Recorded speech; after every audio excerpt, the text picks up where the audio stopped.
Boa noite, operadores do direito. Eu, Brenda, e Guilherme falaremos sobre o processo penal com foco no inquérito policial. Este, que é um tema complexo, será abordado por nós de uma forma bem dinâmica, onde trazemos para vocês a entrevista com o Dr. Miguel Ciccarelli. E frisando também que mostraremos imagens do cárcere no Brasil. Acompanhe conosco. Boa tarde, Dr. Miguel. Hoje estou aqui como acadêmica que sou, representando um pequeno grupo de discentes do terceiro ano do curso de Direito, na Faculdade Unime Itabuna, buscando os conhecimentos basilares do processo penal, com foco no procedimento investigatório policial. Tenho por orientador o doutor professor Dionelli Santana. A priori percebo que cabe à autoridade do delegado de polícia presidir o inquérito policial e, diante disto, que venho entrevistá-lo, tendo como livros basilares Vigiar e Punir, de Michel Foucault, e Estação Carandiru, do Dr. Drauzio Varela. Doutor Miguel, o senhor pode se apresentar para nós, estudantes? Posso. Boa tarde, bom dia a todos. Meu nome é Miguel Ciccarelli, eu sou delegado da Polícia Civil há 15 anos, fui advogado também, sou formado em Direito, como todo delegado de polícia, hoje concursado.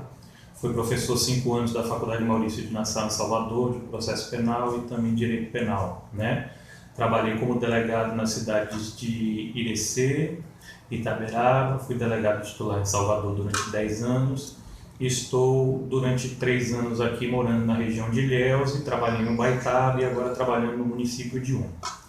O delegado de polícia, ele é o primeiro operador do direito a ter contato com o crime.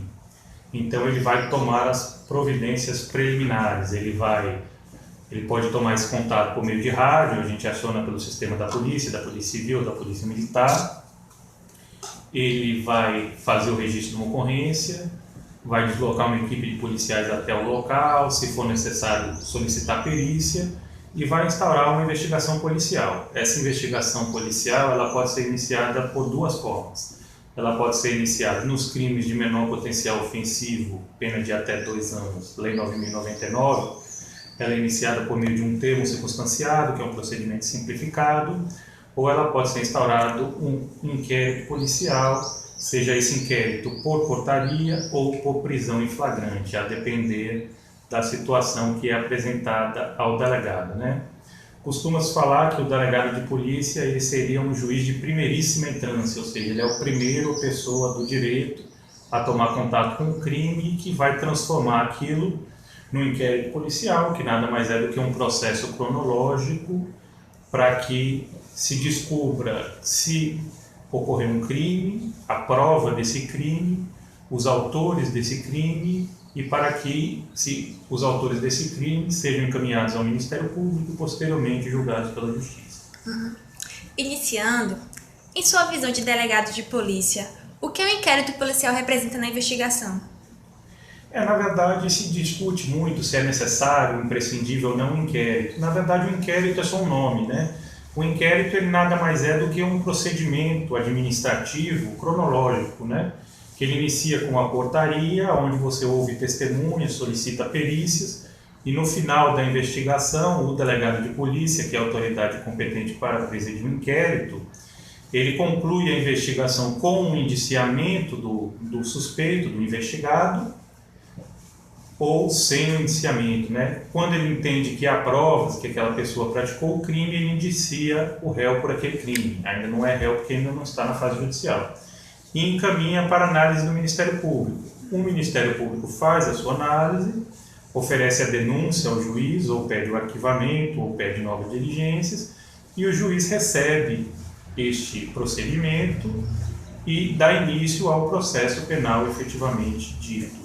Então, na verdade, ele é um procedimento preliminar, um procedimento antes do processo, Ele serve tanto para a investigação do crime, como também para que ninguém seja processado sem um mínimo de provas, Ele serve para uma colheita preliminar de provas, Para que as pessoas tenham direito também a fazer, inclusive, hoje, o inquérito policial, ele tem a presença constante do advogado, acompanhando o suspeito, o acusado, o investigado, na maioria dos seus procedimentos. Então, se critica, às vezes, o inquérito policial, às vezes não, Na verdade, eu acho que não é um problema do inquérito policial. O que falta no Brasil é estrutura para que as instituições seja Polícia Civil, seja Ministério Público, seja Justiça, consigam julgar os casos com mais agilidade, né? Não é o nome do procedimento ou o tipo do procedimento que está, na verdade, atrapalhando a investigação policial. Ele é um procedimento que eu acho bastante interessante, porque ele serve para a colheita de prova, mas também serve para a defesa preliminar do acusado. Sobre a notícia crime, quais denúncias podem ser encaminhadas para apuração? Este simples fator, a requisição, é o marco que irá gerar um inquérito policial? Sim. A notícia crime ela pode ser de várias formas, né? A gente recebe notícia crime da vítima, a gente tem um disque de denúncia, recebe denúncias anônimas, entendeu? A gente faz uma apuração preliminar para ver se tem um mínimo de indício de crime e aí se instaura um inquérito policial, um termo substanciado para apurar essa situação. Quando ela vem do juízo, do promotor, na verdade é uma requisição, ela vem com um caráter mais de uma determinação para que a gente apure determinada situação. Mas eu acredito que todas as notícias crimes que a gente recebe, que são caracterizadas como crime, dentro das nossas possibilidades, a gente transforma numa investigação e num inquérito policial. Como já mencionado por você, mas para detalhar, a Lei 13.245 de 2016, que altera o artigo 7º da Lei 8.916 de 94, permite o exercício da defesa na fase de investigação, ou seja, o acompanhamento do advogado no depoimento do possível autor do fato. O senhor acredita que com essa mudança se quebra o procedimento inquisitorial do inquérito? Na verdade se dá um caráter mais de processo ao inquérito, né? Um caráter, vamos dizer assim, não é uma ampla defesa como no processo, que o advogado acompanha todos os atos processuais, mas é uma ampla defesa em algumas situações, né? No interrogatório do réu, hoje é muito comum o réu se reservar o direito de permanecer calado. E, na verdade, o ônus da prova é o Estado, nós temos que colher prova, não é o réu que tem que produzir prova contra ele mesmo, né? Então, eu acredito que cada vez mais o inquérito ele está mais de acordo com a Constituição Federal de 88, né? Com a ampla defesa e com o contraditório. Inclusive, agora permite, nós já permitimos antes do que isso, mas permite que também o advogado formule perguntas, né, no interrogatório do réu, embora eu, já há 15 anos como delegado de polícia, sempre permiti que o advogado fizesse qualquer pergunta, desde que a pergunta fosse pertinente àquela investigação. Porque, na verdade, a Polícia Civil ela é uma polícia judiciária, ela trabalha para a justiça. Ela não trabalha nem para acusação nem para defesa, ela trabalha para descobrir a verdade. A gente não está aqui para provar a culpa de uma pessoa, a gente está aqui para descobrir o que aconteceu e indicar se houve um crime ou o autor daquele crime. Nem para julgar. O julgamento daquele réu vai caber ao Poder Judiciário. Acerca dos prazos, doutor, para o fim do procedimento investigatório policial, a lei apresenta em seu artigo 10 do Código de Processo Penal que o inquérito deverá terminar no prazo de 10 dias se o indiciado tiver sido preso em flagrante ou estiver preso previamente, contando prazo, nesta hipótese, a partir do dia em que se executar a ordem de prisão ou no prazo de 30 dias quando estiver solto, mediante fiança ou sem ela. Na prática, esses prazos são cumpridos? Se não, quais são os empecilhos?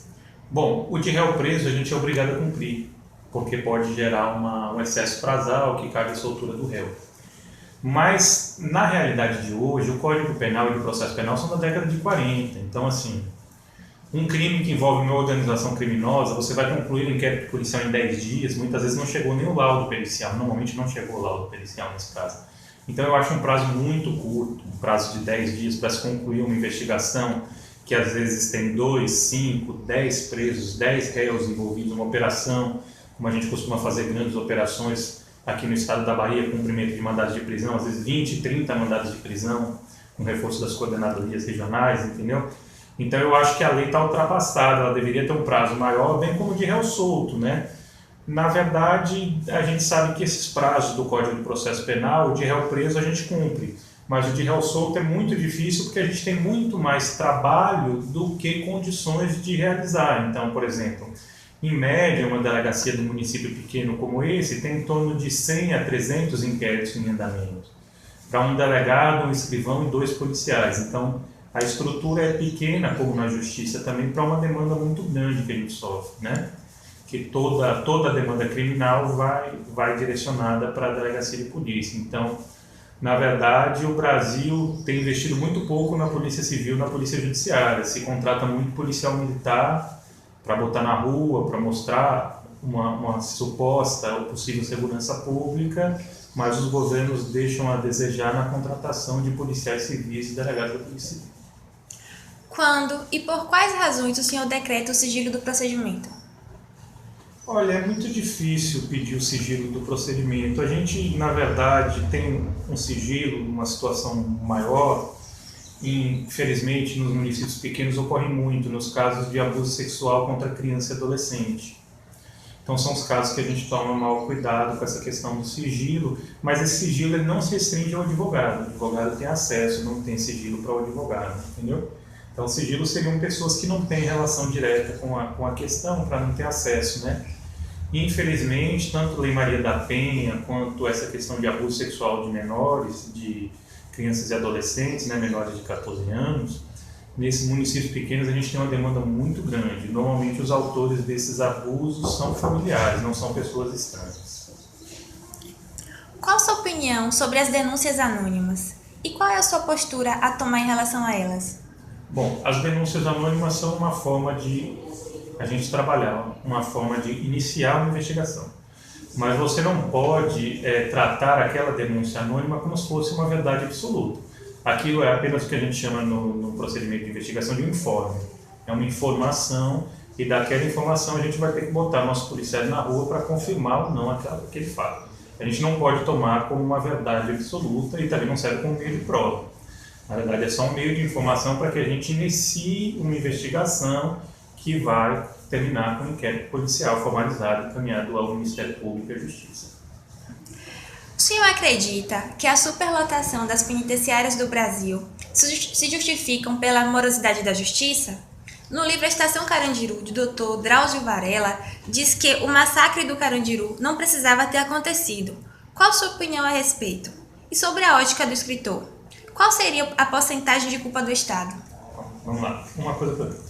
Não, na verdade não é só a morosidade da justiça, o Brasil não tem cadeia. Os Estados Unidos têm 240 milhões de habitantes, nós temos 200 milhões de habitantes. Os Estados Unidos têm 2 milhões e 400 mil vagas no sistema penitenciário.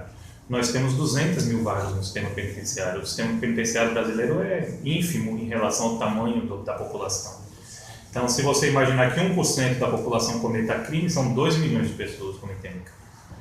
Então, o número de vagas é de 0,01%. Então, o Brasil não investe no sistema penitenciário tem 30 anos. O número de vagas no Brasil é praticamente o mesmo desde a década de 80 e de 90. Então, na verdade, o que falta é o governo investir no sistema prisional. Realmente, hoje em dia, pelo nosso próprio sistema, a lei de menor potencial ofensivo, a lei de fiança, os criminosos de pequena monta, a maioria são liberados, não ficam presos, e aqueles criminosos mais violentos ou que cometem crimes mais graves contra as pessoas são aqueles que são mantidos presos. Mas o sistema prisional brasileiro precisa mudar como um todo. Na verdade, precisa mudar tudo. Você precisa começar da Polícia Militar, da Polícia Civil, melhorar as instituições, do Ministério Público, da Justiça e do sistema penitenciário. Porque se você não tem vagas no presídio, todos esses outros sistemas vão falhar. Porque aí você coloca réus perigosos em liberdade, como acontece no Brasil constantemente, porque não tem vagas no sistema. E eles voltam a reincidir. A reincidência no Brasil é em torno de 80%. 80% dos presos que saem do sistema carcerário voltam recentemente. Então a gente sabe que o sistema carcerário não funciona para ressocializar o preso. E estamos com dificuldade até para a punição dos presos, né? Aquele caso do Carandiru é um caso emblemático, eu li o livro também, é complicado, eu acho que nunca deveria acontecer um massacre, mas, por outro lado, a gente também não estava lá para saber exatamente o que aconteceu, né? A gente costuma falar que 10 anos, 20 anos depois é fácil para a gente julgar a conduta daqueles policiais, com certeza alguns se excederam, não vou dizer que todos, mas não ficou bem comprovado naquela investigação quem matou quem. Então, na verdade, foi uma acusação genérica contra todos os policiais que entraram naquele local.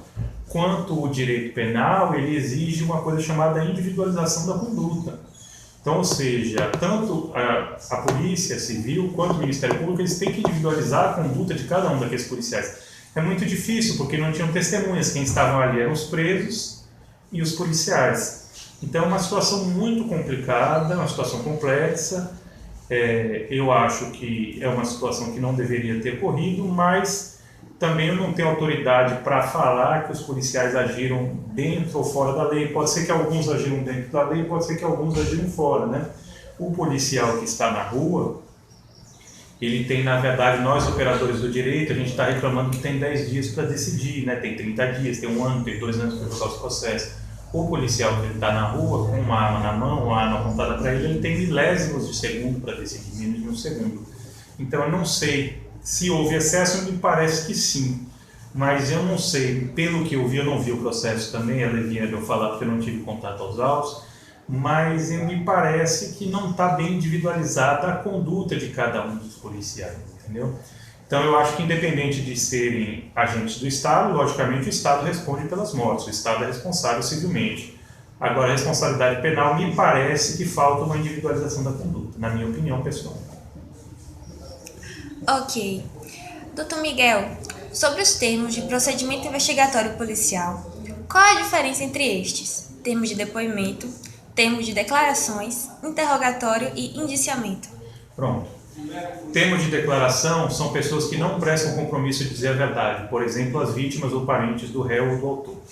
Esses prestam declaração. Depoimento são os policiais ou aquelas pessoas que têm a obrigação de dizer a verdade, são as testemunhas. Interrogatório é a oitiva do réu, que é sempre feito no último caso, né? Porque você ouve primeiro a vítima, depois as testemunhas, perícia e por último o réu. Então o réu não é obrigado a falar e se falar não é obrigado a falar a verdade. E o indiciamento é quando o delegado faz um relatório final, ele conclui pelo indiciamento daquela pessoa pela prática daquele crime. Ou seja, o que o delegado está dizendo no final do inquérito? Eu, delegado, após apurar essa investigação, com base no depoimento X, Y, Z, entendo que existem indícios, ou seja, existe prova de que aquela pessoa cometeu aquele crime. Então, naquele momento que a gente fala, o pessoal fala popularmente, fulano é fichado na polícia. Aí vai os antecedentes dele, ele foi indiciado num inquérito policial. Aí esse inquérito vai ao Ministério Público, que vai analisar se concorda ou não com aquele indiciamento e encaminha para o judiciário. Deu branco? Deu sim.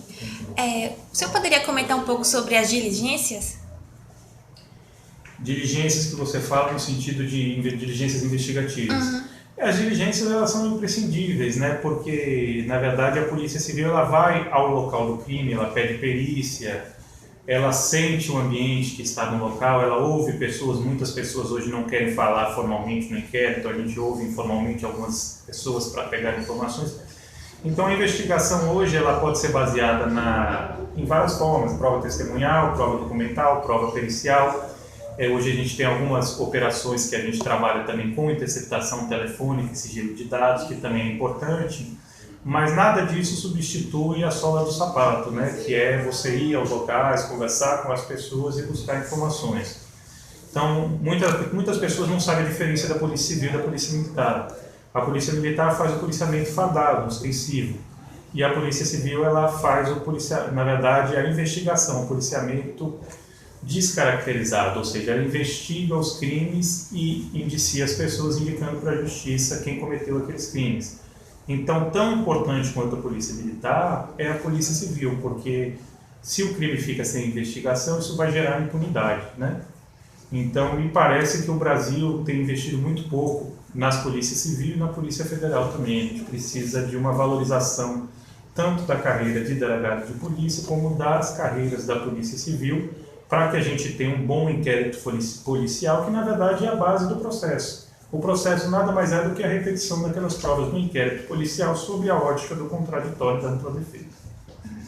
Para finalizar, eu vou te fazer uma pergunta sobre o livro Vigiar e Punir, de Michel Foucault. Como se caracteriza o termo punir? Na verdade é uma discussão eterna, né? O direito de punir do Estado. Você vai entrar numa discussão filosófica desse tema, né?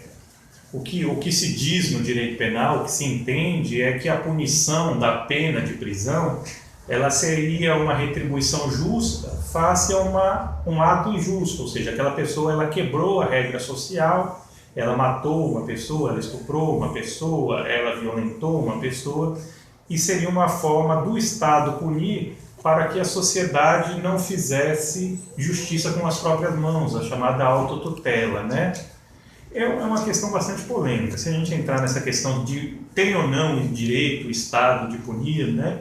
Eu acredito que tem em nome da sociedade, né? Porque nós não achamos a pena de prisão ela é um mal, ela não faz bem a ninguém, mas nós não achamos nada ainda melhor para substituir a pena de prisão, principalmente para deter aqueles criminosos que são reincidentes e que vivem da prática de crime. Então, infelizmente, nós não inventamos nada melhor que a pena de prisão, ainda temos que usá-la.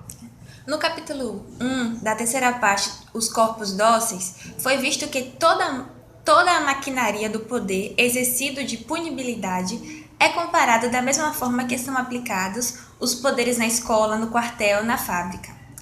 E a punibilidade que existe na nossa legislação seria eficaz? Está defasada? Necessitam de mudanças? Quais seriam? E a gente fica um dia todo falando, né? O nosso Código Penal é de 1940, a gente tem 80 anos o Código Penal, né? Quase 70 e tantos.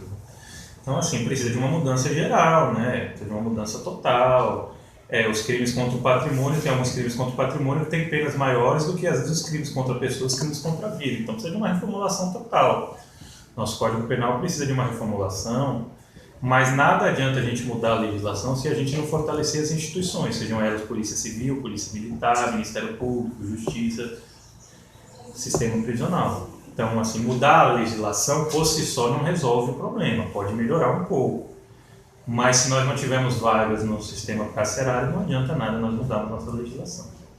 E, na verdade, você não vai mudar uma sociedade só pela prisão, você vai ter que mudar a sociedade pela educação, pela família, por uma modificação social, distribuição de renda, milhões de outros fatores que a gente sabe que não vai ser o direito penal o salvador da nossa sociedade. Muito obrigada, doutor. Prazer.